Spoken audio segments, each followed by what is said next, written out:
Bonjour, Bonjour Jérôme. merci de me recevoir. Merci. Je suis ravi d'être parmi vous. Alors, Jérôme Fkin, j'ai 48 ans, je suis étudiant, enseignant, marié et papa de 2 enfants et je vis avec un cancer de poumon depuis 10 ans. Et alors aujourd'hui, on est là pour parler d'un sujet spécifique. Qu'est-ce que vous ressentez à l'idée d'être porteur de la flamme? C'est beaucoup de joie, de fierté. Je suis honoré d'avoir été sélectionné. Cette flamme, elle représente beaucoup, elle représente différentes choses. D'abord, l'olympisme, toutes les valeurs qui vont avec. Je suis très sensible à toutes ces valeurs puisque l'universalité, cette idée qu'on est tous frères, partenaires, qu'on peut vivre en paix, par-delà nos différences, c'est quelque chose que je suis très sensible puisque c'est ce que je pratique dans mon activité au quotidien à travers la défense des droits humains en particulier. Donc, je suis très sensible à cette dimension-là. La flamme, elle représente aussi et surtout, et c'est pour ça que j'ai été sélectionné, la santé et le sport santé, puisque je suis très investi dans plusieurs structures associatives dans ce domaine. L'Académie par le cancer, bien sûr, je suis représentant CA. J'interviens aussi au sein du comité Sport Santé Insertion à la Fondation de France, en tant que patient expert. Et j'ai créé, avec d'autres patients, une association de onco-pneumo au sein de l'hôpital Foch, la POC Foch, pour accompagner des patients et leurs proches dans les parcours de soins en oncologie. J'ai différentes implications en santé, en sport santé, et donc, cette flamme, elle portera ses valeurs du sport santé, qui est une discipline dans laquelle il y a tout à faire, qui est encore très méconnue, alors qu'elle est centrale dans nos vies. Et ce qu'incarne enfin cette flamme, et peut-être c'est le plus important, je dirais que c'est l'espoir, puisque moi quand je suis tombé malade il y a 10 ans, j'aurais aimé voir autour de moi des gens qui me disent non, on peut vivre avec la maladie, ça peut bien se passer. Voilà, ça peut bien se passer, on peut être là 5 ans, 10 ans après. C'est pas toujours le cas, évidemment, malheureusement, mais c'est possible.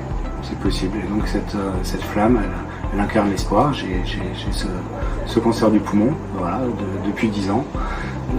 Je suis toujours en soins aujourd'hui, mais ça se passe bien. Et je suis très heureux de porter cette flamme et cette lumière pour ces JO Paris 2024. Est-ce que vous considérez cela comme une revanche sur la maladie? Je comprends qu'on puisse vivre ça comme une revanche. Je comprends qu'on puisse voir la maladie comme un adversaire et entrer dans une forme de combat. C'est souvent ce qui se passe au début quand on tombe malade, parce que tout l'univers, tout notre environnement est bouleversé et on perd complètement ses repères, on ne sait plus trop quelle direction prendre. Et donc on se bat, on se débat, on fait ce qu'on peut. Et à un moment, on trouve une direction, et on s'y accroche et on essaye de remonter vers la vie, vers ce qui nous anime. Moi, c'est ce que j'ai fait. J'ai pas cherché à me battre contre la maladie, parce que ça aurait été lui donner trop de place. Rien que me battre contre, ça aurait été lui donner une dimension trop importante. Toute ma démarche a été plutôt d'aller vers la vie. D'aller vers le plaisir de la vie, d'aller vers tout ce qui peut faire du bien, tout ce qui peut donner de l'énergie, tout ce qui peut nous remonter à la surface. Et donc je ne vois pas la maladie comme un adversaire, parce que la maladie d'abord elle est toujours là. Mais j'ai été dans une démarche d'acceptation que la maladie est là, mais je ne me résume pas à cette maladie, je ne suis pas un organe malade, je suis d'abord bien vivant avec... Voilà, comme je vous le disais, je suis papa, je suis avocat, je fais ceci, cela. La maladie fait partie de moi, mais Et puis il faut rester humble, parce que parfois ça se passe pas bien, il y a des rechutes, il y a des gens pour qui ça se passe pas bien. Et puis la vie est une maladie mortelle. Donc je vois pas ça comme une revanche, je vois ça plus comme une satisfaction de pouvoir porter cette flamme en dépit et par-delà cette maladie. En tant que porteur de la flamme, quel message vous souhaiteriez faire passer par rapport à la Camille et à ses missions?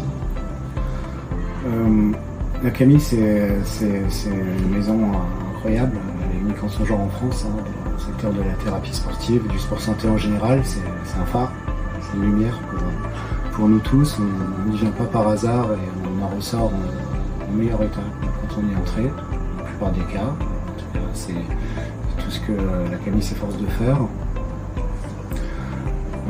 Je dirais que la Camille, par rapport à cette flamme, cette sélection, elle incarne, comme je disais, je parlais d'espoir, elle incarne d'abord cet espoir, parce que quand on vient à la Camille, c'est qu'on a l'espoir, que ça peut aller mieux. Et la Camille vous dit, oui, ça peut aller mieux. Et vient nous voir et on peut essayer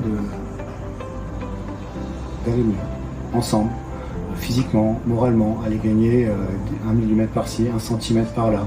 Même quand on se sent fatigué, peut-être que ça peut aller mieux. Et ne serait-ce que mettre l'intention que ça peut aller mieux, déjà ça va mieux.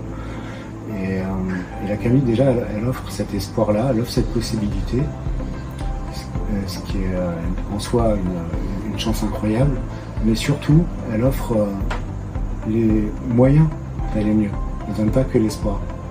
Elle donne les outils. Les praticiens qui sont là au quotidien, sur les tatamis, à côté des personnes, dans les groupes, ils font ce travail dans cette démarche-là. C'est pour que ça aille mieux. Et ils nous guident pour ça. Et ça, c'est précieux, c'est riche. Et voilà, la Camille, elle incarne ça, elle incarne cet espoir et les outils qui permettent de réaliser cet espoir.